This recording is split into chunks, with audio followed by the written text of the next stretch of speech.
Yeah, so I'm going to ask you a couple questions, get the Q&A going, and then we'll definitely, hopefully get everybody an opportunity to ask a question. Absolutely. But I had two questions, one directly relating to you programming this marathon, and another one from the very first moment I met you, and that was in an alley behind the Alamo Drafthouse. Where did you get your coat? It's beautiful. Well, thank you very much. This actually, I was in Venice, Italy, and it's a Venetian coat, believe it or not. And So I can't get that like an H&M though? So the place is called Impressa, so you might be able to find, I think they're expanding, but I saw it in a window and I was like, wow, that reminds me of like a Sergio Leone spaghetti western type of coat, and I have to have that, so that's why I got it. I thought I should wear it to the Alamo Drafthouse. I don't say this to a lot of men, but you were wearing the shit out of that coat, sir. Thank you very much. And then my second question kind of directly related to us watching some of these movies, and there was a question that you asked a character in one of your movies, and I felt like we should ask it to you. What is your spirit power animal? Ooh, wow. I'd like to say the lizard, but I think Jim Morrison already took that one. Spirit power animal. I fluctuate, but California gray whale. And there is another one.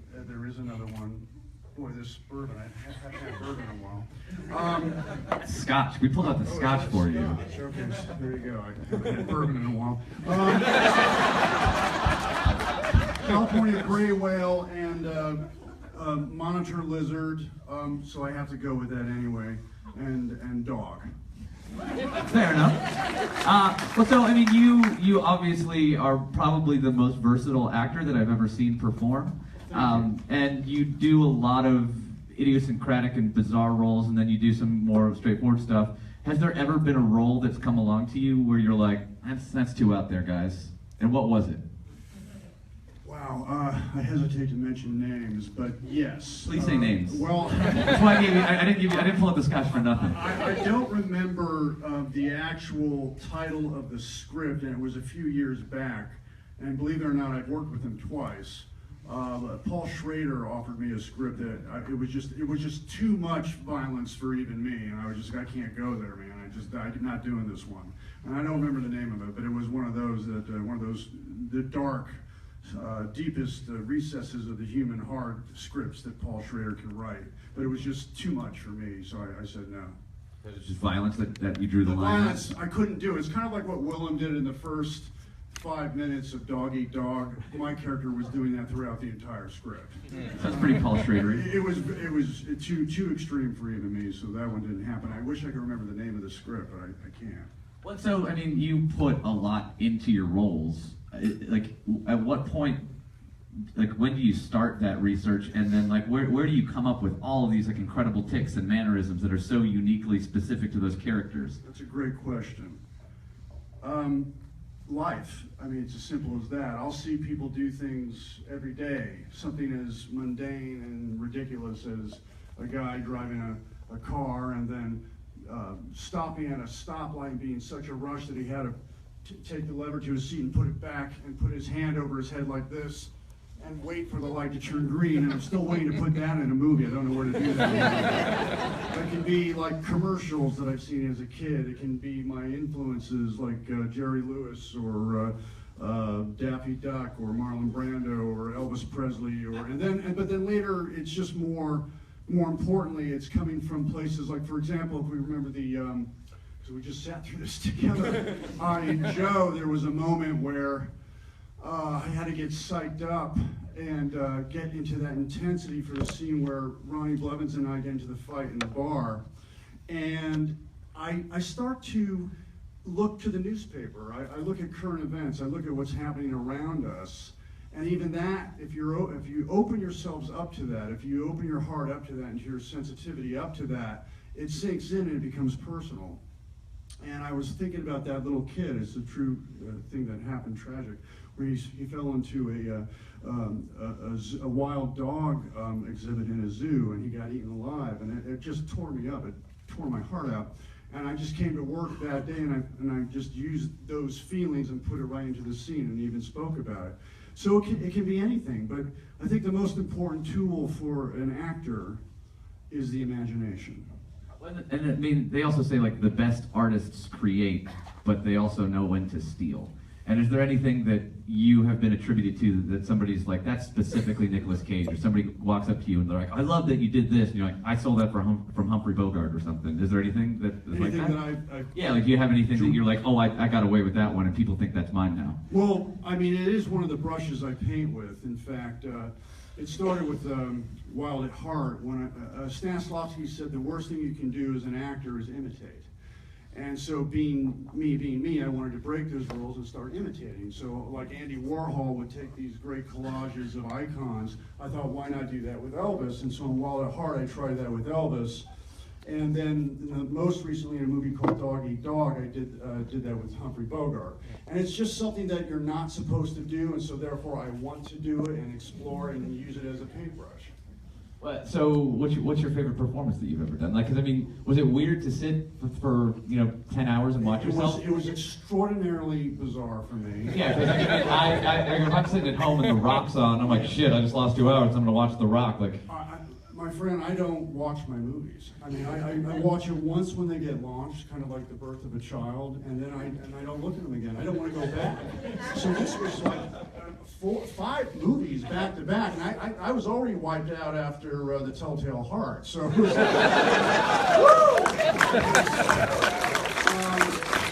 and all the things in between the movies, that was wild. I mean, those guys did a great job. Yeah, this guy, Larry Jimenez, is he here? Yeah, that guy is a wizard. I actually think he left the theater to go edit the Telltale Heart footage. Cool. Well, listen, I mean, that Never on Tuesday footage with the big prosthetic nose, I mean, that's a rare one. I don't think anyone's seen that, so that's very good. Well, yeah, but so what is your favorite performance? It doesn't have to be your favorite movie, but what was the one that you watched that you could go, that was a good one, nailed it? All of them is an acceptable answer. I think that in terms of this lineup, I think that the Joe performance was the most close to me, in terms of I was trying not to really act. It was trying to just be how I am in life to a point. But I was really happy with Lord of War tonight. I was really thrilled with that. It's a great movie. They're all my children in a way, and I'd hate to choose one and make the other one jealous. So I just picture a whole bunch of Nicolas Cage descending upon your house and tormenting you now. Well, it has been a lot of movies. It's been a lot of movies. Yeah, no. You've done 5 of these, or this is the 4th. This is the 4th one. It's amazing. So a lot of these people have sat through this 4 times. Well, and you said these are the best people in the world. They are. They are definitely. It means so much to me. Thank you all for supporting me and watching my movies. I really appreciate it. It's true. Yeah, like I don't want to eat up all the time capitalizing, because I could ask them ridiculous questions to satisfy my own curiosity forever, but that feels selfish. So you were first hand up. Come on, let's start asking questions. So if you want to ask a question, please hold your hand up politely and then speak loudly so that we can all hear. Most surreal fan interaction other than this? Well, this was surreal for watching all the movies back to back for me, but it's been great to be here with you. But there was a time when I was in Romania, and this gal with a Transylvanian accent was jumping up into the air like a Marc Chagall painting, like the one, Honey, you float so beautifully, but instead she was like trying to bite me, and her teeth were like going like that, gnashing, and she was saying, I love you, Nicholas, I'm getting on the plane with you. I was going to the airport. It just, that one was a little much. That was on my skin. So speaking of a little much, you have some characters that you are deeply committed to that are, I think, some of the greatest characters that have ever been put to screen, but whenever you go to do them, there's obviously a tremendous risk that you're taking. Because being an actor is a risky thing, but whenever you show up to Peggy Sue Got Married with Cap Teese and a pompadour, or you commit to like the low character in Vampire's Kiss, like you're leaning into it. And like, do you ever have like a second guess or a hesitation, or you're just like, you believe it, and so the more that you believe it, like it's there? Well, I mean, those 2 examples are excellent examples, because both of those I could have been fired each time. They were especially on Peggy Sue Got Married, because that one everybody was like what is he doing in the rehearsal? I was talking like that, and he has crazy teeth, and Turner was not amused. Is that story true? Does she really dislike you? Well, no, she's a nice woman. It was just that she was expecting the boy from Birdie, and she got, like, the Nutty Professor. And it's understandable. But the thing is, it's not so much, in those two examples I was worried and the pressure was on. Oh, and also, when I did Moonstruck, I first started, I was talking, I had seen Jean Marais in Beauty and the Beast, the Cocteau film, and he was doing it in French, of course, Jean Marais, but he was talking like this. And Norman Jewison called me on Christmas Eve to tell me the dailies aren't working. And I kept hearing the name Vincent Spano wafting around in the air, and I knew I was going to get fired on that. So I immediately dropped that tone of voice and just started acting from the spinal cord to not get fired. And then later, John Patrick Shanley, who wrote that script, said, you know, it's interesting you cited Beauty and the Beast because the original title for this movie was The Wolf and the Bride. And so I guess I was like locking into something in his script. But to give you a more kind of, what's the right word, deeply felt answer, I don't worry about that stuff, at least not anymore. I know when I'm in the zone, I know when my instrument is at peace, and I'm going to go for it in terms of the imagination, in terms of the emotion, and I'm not going to overthink it. I'm going to feel it. And that's when I know it's working. Awesome. Yeah, you guys clap. They're all great answers. Man, it's about poetry. We just get to listen. We'll do one up here in the back. I see a hand right there. Okay. Out of all the films and all the scenes on set, is there something so cool and amazing that at the end of your life you'll be like, wow, that was remarkable? Well, they've all been remarkable. I feel so blessed and so lucky to be doing the very thing that I wanted to do since I was a child, and be able to call it my job. I mean, I stand here today amazed. This is remarkable, but this is happening. It's happening to me, and it's happening to us, and it's like, wow, that really is an incredible experience. So I'm thankful and I'm grateful. Yeah, somebody else? Oh, here we go, right here. What's the most fun you've had preparing for a movie? What movie was it and why? I had a great time on a movie I made called Honeymoon in Vegas. And I liked being in Hawaii and being in Vegas, and I liked the people I was working with, James Caan and Sarah Jessica Parker, and we had a lot of fun on that movie. And Andrew Bergman was the director, and I have great feelings, great fondness, great memories of that experience. I also had a marvelous time working on Wild at Heart with David Lynch. He was so much fun to work with. He would always call me Nixter. Nixter, that was solid gold, buddy. Cinema is a road. It's a dark road, and characters, feelings become obscured. Wait, so you talked about two of the movies that you worked with Willem Dafoe, and so he's a very intense presence. Is there an actor working today that you've either worked with or that you've watched that you're just like, that dude's got it? Like, that is one of my favorite actors to watch. Oh, yeah. Joaquin Phoenix, he's something else. Ryan Gosling, I like James Franco. Zoe Saldana, and I think these are all the real deal. They're about as good as it gets, and some of them are more stylized, and some of them are just effortless, and you don't see the acting. So and I think Chris Pine is a great Captain Kirk. I think he does a great job in the Star Trek movies. And Chris Pratt I think is terrific. I loved Guardians of the Galaxy. I like actors that aren't afraid to have that sense of humor too, you know? And I'm basing this off of just, I guess it had to have happened on a set at some point, because you get pretty turned up in your performances sometimes. Sure. and I'm pretty sure that you've terrified an actor at some point on a set, where somebody's like, "That was very intense, Nicholas." Has anybody ever done that to you? Has anyone terrified me in a performance? No. I'm sorry to say, I can't think of it. No. I thought I was giving you a volley into the air for you to spike and just go, Willem Dafoe. It's terrifying. No, Willem and I, we have a real good connection. I would say he's a friend. He's somebody I enjoy working with. He's someone I think we've done good things together. And anytime you work with someone who is excellent, you know, some actors, they try to screw you up. They try to throw you off. It hasn't happened to me often, but it has happened. And that's always a mistake, because when you work with someone who you admire and regard, it only makes your work better. Yeah, somebody else got a question? Here. You've played this amazing variety of characters, but I was just wondering is there any like particular quality that you look for in a character, or any particular character type that you're more drawn to? Yeah, I think I'm drawn to the flawed anti-hero, the person who's got or a lot of the chips against them. The chips are down, but somehow they overcome it, or they may not make it all the way, but they made the effort. I like those guys, those characters.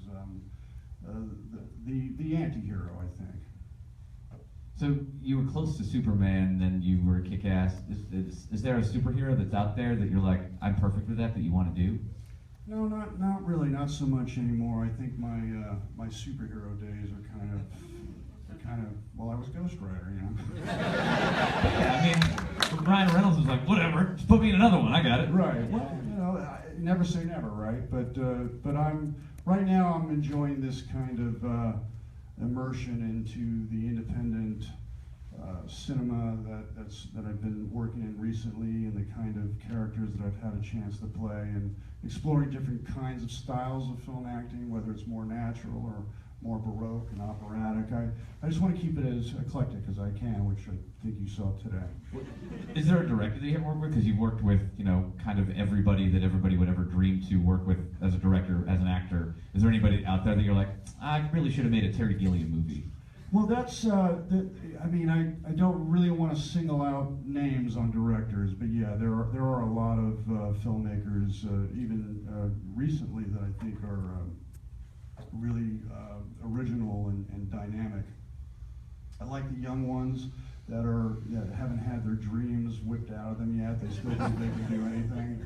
And I like the crazy older ones, you know, who like Paul Schrader and Werner Herzog, who are still doing something maverick, doing something original. So I have been blessed to work with that kind of iconoclastic style director.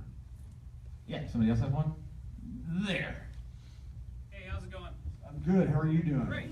Excellent. So we know what you would program, obviously, of your films, because we just watched 5 of them. If you were programming movies from cinema history for us to watch, what would you program? Speaking of which, and I don't mean to interrupt that question, but this is called a draft house, but I hope that you think of it as your draft home, and you can program here anytime you like.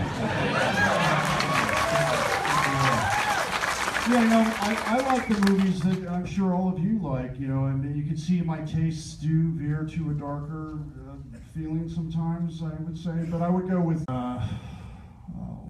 what would be something? African? Phantom of the Paradise, thank you. Yes, I would. In fact, these are movies I watch annually. I'd go with Apocalypse Now.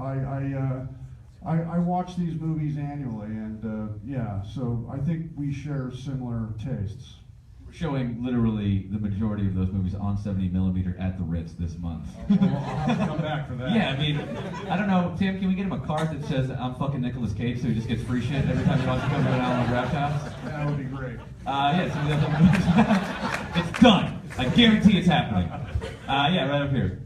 Yeah, so you're really good at imbuing your comedic characters with kind of dramatic flares and sadness, and your kind of sadder dramatic characters with some comedy. Like, how do you balance that out when you're in a drama or a comedy, you know, with those levels? Also, totally different question, National Treasure 3? Okay, I have no answer to the last question. It's very simple. I read a dramatic piece and I look for the humor, and I read a funny piece and I look for the drama. And that's what I do. I want to have that balance. And the ratio, sometimes it's a dramedy, but I think that Larry's movie, Army of One, you know, there were some poignant emotional moments in that movie, and I think Larry's one of the better directors in terms of comedy at finding that. But it really is about that. I want to give it a mix so it is more like life than just a genre. Do you ever, so like Army of One, the character's a relatively kind of unlikable person, Yeah. but you love him. Is that a conscious thing that you do whenever you're doing those kinds of performances? Or do you ever where you're like, is he just completely unlikable now? Well, the thing is, and it was a lot more unlikable before they recut it. The thing is, I met Gary, and Gary, the first thing I noticed about Gary, and it was about a 2.5 hour, 3 hour interview, is he could not stop talking. And I was like, oh man, I got a lot of work in front of me. There's going to be a lot of dialogue in this movie. How am I going to memorize it? And they kept changing the script. But the issue there was, you know, Gary has some edge to him. You know, for him to do what he did, he's got some edge to him. And Larry and I were both looking at it like, well, we've got to be real to the aura of the personality, but we also have to find ways of keeping him in the likable zone, in the fun zone. And so that was a bit of a challenge. Yeah, somebody else have one? There. When it comes to choosing projects, like even today, we've seen you in parts of South Africa, we've seen you in Bangkok, we've seen you in, outside of Austin. Is the locale and immersing yourself in a culture important for when you choose a project? Absolutely, and that's a great question. I mean, I think I actually made a conscious decision at some point in my career to try, in my work, to try to go to different areas that I had not been to, because I believe in a thing called the genus loci, or the genie of the place. And I think that the location itself can inform performance and inform character. And let's say I work with a director, or in this case, the two twin Chinese brothers, Danny and Oxide Pang, who did the Bangkok Dangerous. And that's a funny story in itself. They looked exactly alike, and they wouldn't tell me which one was directing me, because they would alternate days. And they would mess with my head with that one. But anyway, I thought they got something out of me there. That cultural or the whatever they were going for within the context of their vision and their culture, and that also happened with John Woo. I thought that brought something out of me. Like they can find something within me and rediscover me. And I also like the idea of going to exotic places. I thought, you're right. I mean, I looked at those movies. I was like, wow, I was in Bangkok and I was in South Africa, and this was. And it brought back memories, but it definitely informed performance. Is there a character or story that you have not told that you're just itching to do, or that you've always wanted to do? Well, I always thought that I would make I'd make a good Captain Nemo from 20,000 Leagues Under the Sea. My first love is the ocean. I've always been fascinated by the sea and marine life, and I thought that I could really play that character with heart and passion, because that character loves the sea more than anybody in literature. Yeah, somebody else have a question? Right here. In Face Off, you played John Travolta's character playing you, and in Adaptation, you played twins.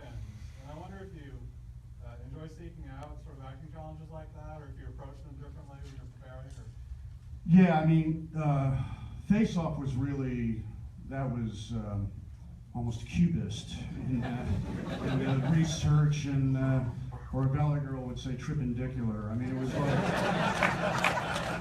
I would get the dailies of John's work, and I'd have to get his vocal rhythms, and he was getting the dailies of my work, and then we had to like switch back and put each other's faces on and try to be not him with his face, or not me with his, without his face. I mean, it was a mind meld.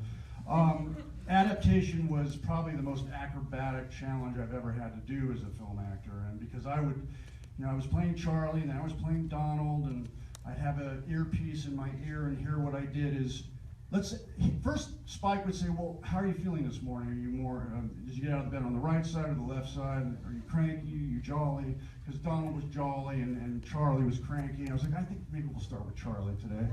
And then I would do everything as Charlie, and then they'd put an earwig in my ear. And then I'd be playing Donald, and I'd have to act off of a tennis ball on a mic stand and listen to what I had done as Charlie, and then react to that tennis ball as Donald. So that got really exhausting. It was like, I remember some days I was just like, ah! But yeah, it was. But yes, to answer your question, I do like a challenge. I see someone all the way in the back. You see better than that. Yeah, I see that person too. You go ahead. I'm sorry? What do you think of the memes? Oh, the meme? Yeah.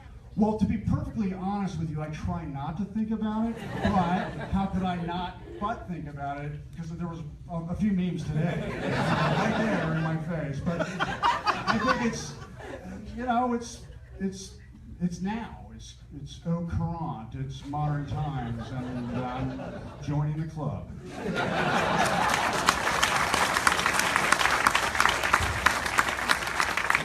Follow-up question to that. Do any of them you look at and you go, oh, that's pretty funny. I should forward that in an email to like my uncle or something. No, I do not. I don't forward memes. I don't quote memes. I really don't look at memes. But here we are. Yeah, I see my face on your shirt right there. Some of my favorite movies that you've done are Matchstick Men. Oh, thank you. And Leaving Las Vegas.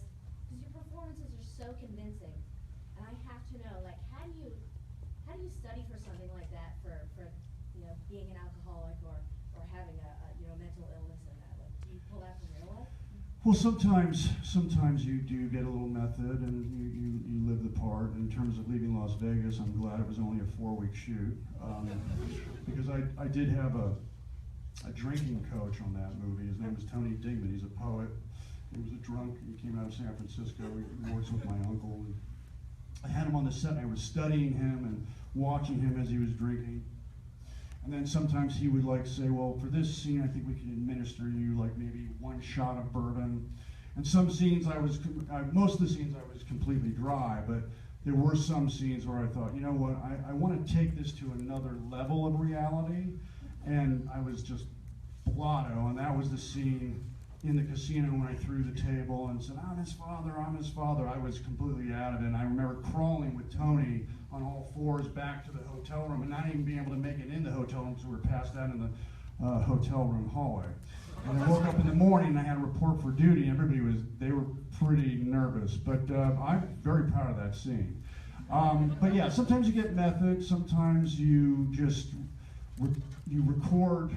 You do research, you look at other people who have conditions, you take interviews with people, and again, sometimes you just give yourself over to the imagination and just will yourself to believe you're in that condition. Yeah. Question about Deadfall.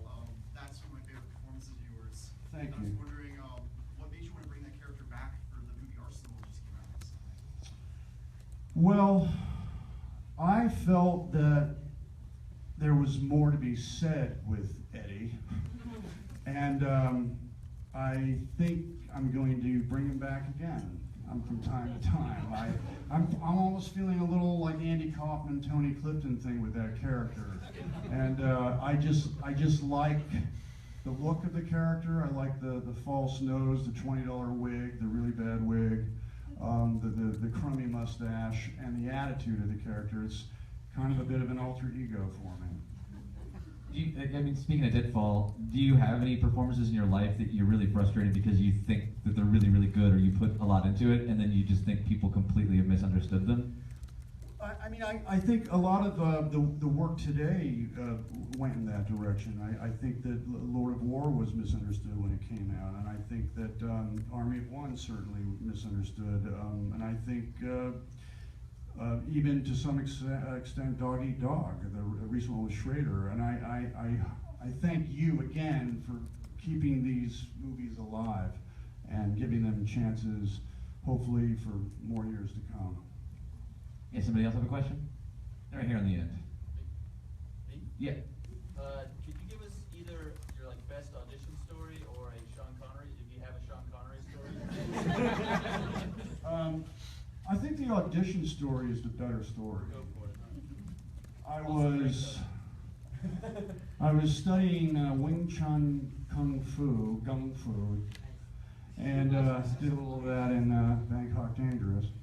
I was about 13, and I had befriended a guy who was making movies, who's kind of like the more cerebral version of the Joe character, and he was an editor. And he said that he had to go to an audition for The Dating Game. Do you remember that show, The Dating Game? This might make you want to get another Caged. Very easy. I went to the audition. I said, you know what? His name was Julian. I said, Julian, his name is Julian Smillian. You can look him up. Maybe he'll have it somewhere. I want to do this audition. And I sat down on the panel. I was 13, 14, or I don't remember. I was very young. And I started going totally off the wall and answering all the questions. And they said, well, what's your name? I said, well, my name's Nikki, and what Nikki Coppola. Yeah, Nikki Coppola. Well, we want you to go on The Dating Game. And I got the gig, and that audition tape has to be somewhere. And then my dad said, no, you're not going on The Dating Game. You're way too young. What do you mean you're going on The Dating Game? You're not even old enough to go on a date. But that is out there somewhere. Are there any roles that you auditioned for that you were like, I would be perfect for this, and then you've seen it get away? Like, what's the one that got away for you? Roles that I auditioned for that didn't happen. There was one role, and it was a million years ago, and it was in a Jerry Bruckheimer produced movie. Douglas Day Stewart was directing, and it was a movie called, I think it was called Thief of Hearts. And I was auditioning against Stephen Bauer, we call him Rocky in Hollywood. And I thought I gave a good audition. Again, I was still a bit young at the time to play that part, but it was a very romantic part, and Stephen got it. But I thought that I could have really done something with that. Yeah, somebody else have a question? Gotta go, middle here in the back. Hey. Yeah. So you've done a lot of different types of movies, like different genres, like you'll jump from Leaving Las Vegas to something like The Rock. Do you actively like seek out different projects, or do you just kind of take what comes your way? I was always looking to, when it was time to zig, I wanted to zag, and when it was time to zag, I wanted to zig. And I had done Leaving Las Vegas and The Rock within the same year, and I like that polarity. I like that dichotomy. That's falls into the category of challenge and keeping things fresh and doing what you're told you can't do. One of the keys to survival, I think, in Hollywood is to never get typecast or pigeonholed. Although the danger with that is that if you don't give them some level of certainty, then you can scare an audience away. And some actors, I do think, fall into the trap of safety where they don't want to take those chances. But for me, it was always what kept me interested. I would not want to keep playing the same genre or the same type of character over and over again. I have to find ways of staying interested in the material. Well, yeah, so you're talking about material you work for, and you're constantly looking for more interesting stuff. I know that you have a lot of movies that are in post-production or soon to coming out. You worked with Neville Dean Taylor again. Is that right? I worked with Brian Taylor. Yeah. Mark wasn't there on that one, but Brian and I worked on something which I'm very excited about. I haven't seen it yet. It's called Mom and Dad. And if you can picture this, it's all parents in a 24-hour period inexplicably turn violent against their children. Yeah. Now, try to find the humor in that. I like that you read that script. You're like, that's not too violent. That's fine. Fuck kids up. I do think that one will be funny in a very strange way, but yeah, I do think there will be some humor there. Well, and then also to play against you tell you can't do something, and then you have to do it. We host a genre festival every September called the Fantastic Fest. you're 100% not allowed to come, and I would recommend that you don't do it under any circumstance. Okay. And so if you ever want to bring a movie, can't come. You'll never be able to achieve it, which means you have to come. Yeah, somebody else have a question? Yeah, here. Well, no, we've already asked you. Let's spread it around a bit, I'm sorry. Here. Yeah. Have you ever gone too dark? Has a role ever like haunted you afterwards? Well, yeah, I think leaving Las Vegas did haunt me a little bit, and that's why I was glad it ended after 4 weeks. That one lingered a little bit. I'm sure there's another one, but it's not coming to mind right now. It must be that scotch. Yeah, somebody else. Get a pie. Yeah, back in the far right. I'm gonna take that. Are there any roles that you regret taking, and then are there any roles that you passed on that you regret not taking? There are always, I'm not going to say regrets, because I have learned from every mistake, and I do mean that. But there are movies that I've made that certainly have not worked, but I can't dwell on that. I have to move forward, otherwise I won't be able to keep working. It'll affect my confidence. But there's roles that I've passed on that I probably should have done or might have done, but scheduling didn't work. I mean, I didn't have the time. I was, raising a young son, and I couldn't go to New Zealand for 3 years or Australia for a year. But I don't really want to mention those names, what movies those were, because It's Lord of the Rings, though, right? Yeah. I got 2 years. I just figured out what movie shoots for 3 years. Right. And your man Elijah, he lives here, right? Yeah, he's got a house not far. That's fantastic. He got us that note last year. So I feel like it all happened because Elijah was just like, hey, this dude's not a psycho. So whenever I talked to your manager, he was like, wait, are you not the psycho guy? Yeah, but who's the person that we left off because that other person interrupted? That was in the far back. First, I want to say thank you for City of Angels because I saw it at a time of loss, and the joy in life that you brought was just so healing for me. So thank you for that. Well, thank you. But when you make a movie like that, or Gone in 60 Seconds, or Bangkok Dangerous, that is related to or was another movie, do you watch the other movie before you make? Like, Yes. you see Wings of Desire before you make City of Angels? Certainly, yeah, I do. I know a lot of actors would choose not to because they don't want it to influence them or inform their work or be intimidated by, in these cases, classic films. But I look at it because I'm looking for what can I do that might be different with the character. Yeah, somebody else have one? Right, I see a big hand. Yeah. Hey, there's Cameron Poe right there. Oh, wow. I won't believe it until you're upside down doing push-ups, buddy. Yeah, well, so obviously everyone in this room loves your work. There's some people out there that maybe don't get it. Right. Do you have anything to say to the haters out there?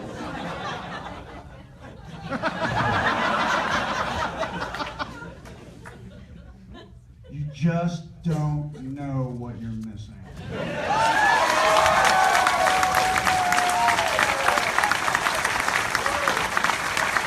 Yeah, sit over here. Who else has got a question? Yeah, straight in the back there. Yeah, you got your hand still up. There's nobody else to you with a hand up. You're waving it. Yeah, it's you. It's 100% you. Okay, can I ask a hate question that's about the other part of this, which is food and drink? Okay. I just feel like I should shake it up since we have waffle. What is the worst meal anyone could ever put in front of you?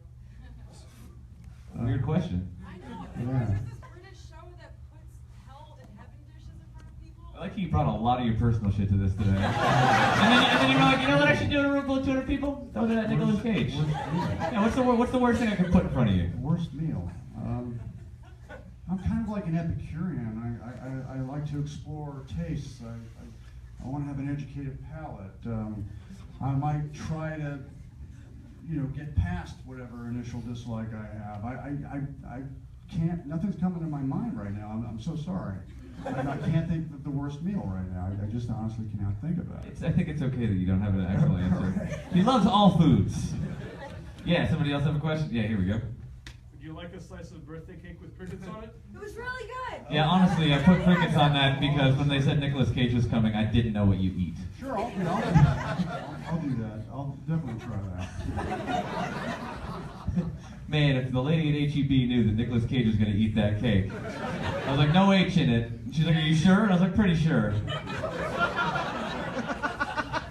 Yeah, here on the end. Are you happy with Sonny, and are you interested in directing again? I'm thrilled with Sonny. I think I got some of the best performances out of those actors. James Franco was beautiful in that movie. Mia Sabari was fantastic. Brenda Blethyn, Harry Dean Stanton. It was Brenda Vaccaro.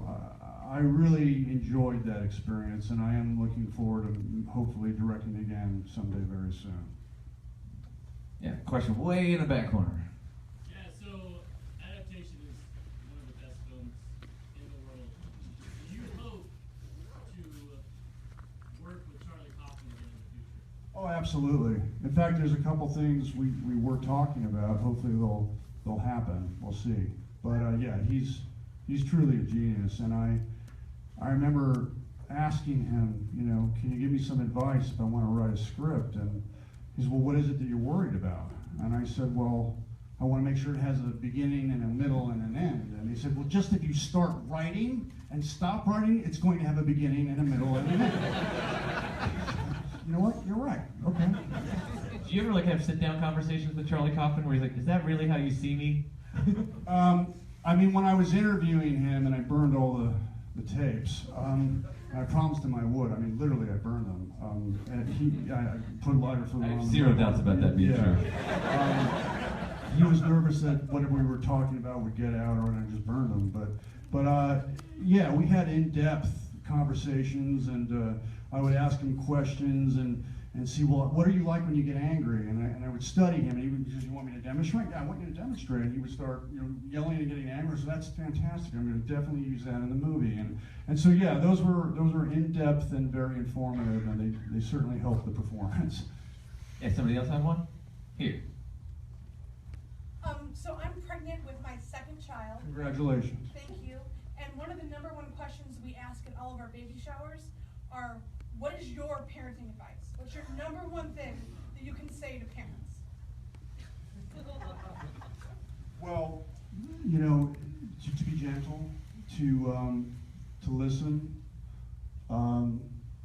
and to let them know that to follow their dreams as long as it doesn't hurt themselves or other people, and patience. And at what age should she start showing Nicolas Cage movies to her kids? Oh, I would follow the rating system. I'm pretty sure everybody in this room saw RoboCop when they were like 7, so that's out the window. You got to show those things to kids early so they know what awesome is. Yeah, somebody else. Let's see. In the middle-ish part, I'm pointing at you. Yep, it's waving now. Me right here? Yep. Oh, okay, cool. I know in showbiz, like you mentioned scheduling earlier, a lot of times there's projects you can't do simply because contracts fall through or things like that. But I imagine Superman would have been one of those toughest pills to swallow since it's so iconic, and you wore the suit and you looked in a mirror in the suit, and it's more than just the character or just the material. So I was wondering if you still look back on that with maybe not regrets, but fond memories, or wish you could have done it, or if you see that as just another one of those Hollywood things that didn't work out. I think that Tim and I were onto something. I mean, I saw the drawings. I saw what he was going to bring to the world. And I knew where I was going to go, and I think that it would have been special. But again, I have no regrets. And that's one of those hot topics that if I say anything about it, it's going to go all over the internet, and there'll be another meme, and I'm trying to get away from it. Yeah, unfortunately, we only have time for one more question. I guess you're waving a paddle at me. Yes, absolutely. The newly engaged. Is that you? No, that's not you. That's you. Oh, I'm sorry. There you are. You've already asked a question, haven't you? Oh. Hi. We'll squeeze both of these in because the newlyweds that'll be your wedding present. I did it. Okay. So, at the first page, he showed Firebirds, and I forgot forgot until he showed the trailer that it was directed by David Green. Right. And today you showed Joe, which was directed by David Gordon Green. Correct. Can you compare and contrast working with those two directors? Excellent last question. Well, let me just say that David added the Gordon to his name to separate himself from the other David without the Gordon in his name. So it's David Green and David Gordon Green, but entirely two different experiences. And Firebirds is just so long ago, I don't really have that much of a memory on that one. I highly recommend you rewatch it and particularly focus on the scene where Tommy Lee Jones eats a fudgesicle. There's like a scene where Tommy Lee Jones is figuring out what he needs to do with you, and his wife is like, she's like, "Are you all stressed out?" And he's like, "Yeah." She's like, "Do you want to talk about it?" And then Tommy Lee Jones is like, "Can I get my ice cream?" And then he's like queues up at a Barcalounger and he's just rubbing a fudgesicle around on his lips while he's like talking about his emotions. He's just one of the best. Yeah, did you guys have one final one? Get your hands up to the newlyweds or Any newly questions? engaged. Yeah, let's do that. Okay. All right. You want to do it right now? Yeah, let's do it. All right. Well, yeah, that's how we're closing this out. Let's take a photo.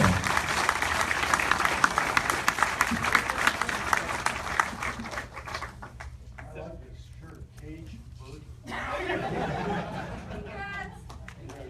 Congratulations, you guys. You're always going to remember that time that you got engaged when Nicolas Cage was there.